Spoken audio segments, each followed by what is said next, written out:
I'm going to tell you something. I've been watching Vikings a lot on Amazon Prime. I've really like fallen in love with the characters, and I had a bit of like an epiphany yesterday, and then a really weird trauma release sort of sensation through my body. It was crazy, wasn't it? You know, I was like falling in love with the characters, and I can see their perspective on life. So Gemma has not really watched it, so maybe she'll see that they're doing these really violent, like terrible acts. And from, you know, the outside perspective, it's easy to think, oh, they were like evil.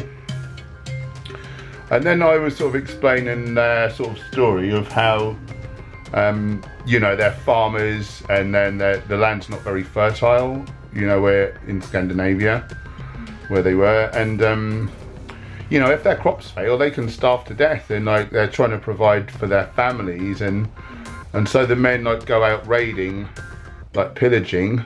And I just saw that, you know, in like warfare and combat, like if you are overly violent, like that puts fear into your enemy, and then they won't want to fight you, so they'll either like just surrender, or they won't put up much of a fight, and then you'll easily like overcome them.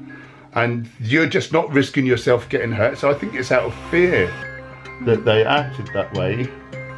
And I used to do similar things when I was a doorman.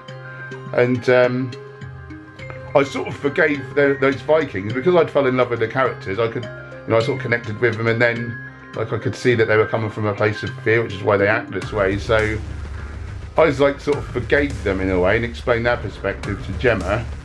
And I realised in that moment that I was forgiving myself. You said, I've realised, I just thought some people were bad people, but they were just trying to like meet needs, or they were just trying to survive. They were just trying to survive, yeah. And how can that be wrong to want to survive? And you just started crying, didn't you? You said that, yeah. And you started crying. Started crying, my whole body was shuddering like crazy, wasn't it? Not so much on the outside. Oh, I felt like I was. Right.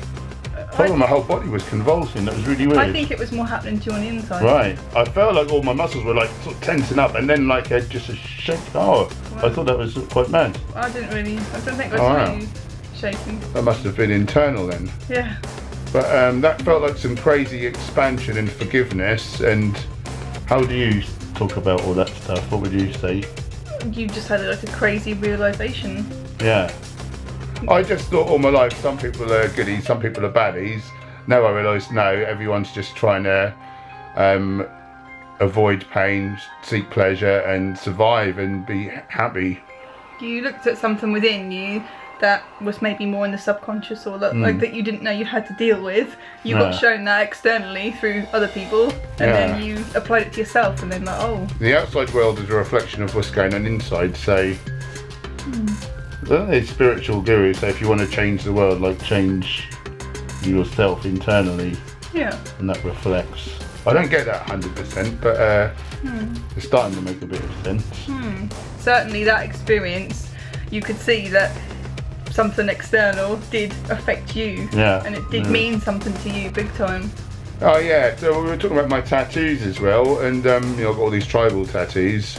And when I had this kind of, what I'd call a spiritual awakening after going vegan, and then I sort of renounced violence and like looking aggressive, and I didn't want them anymore, I didn't like the look of them.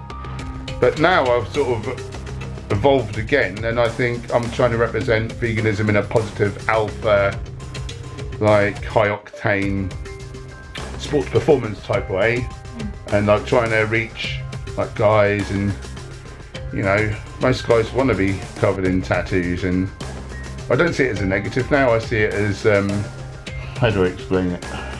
You probably got them more out of fear to look tough, and then you became compassionate and saw that you didn't need those, and now you've come full circle, and now you see, oh okay, that's fine, like I can be compassionate, and I can have those, and I can seem like a sort of alpha male, and then I came out with that phrase, didn't I? Nothing has any meaning except that which we attach to it.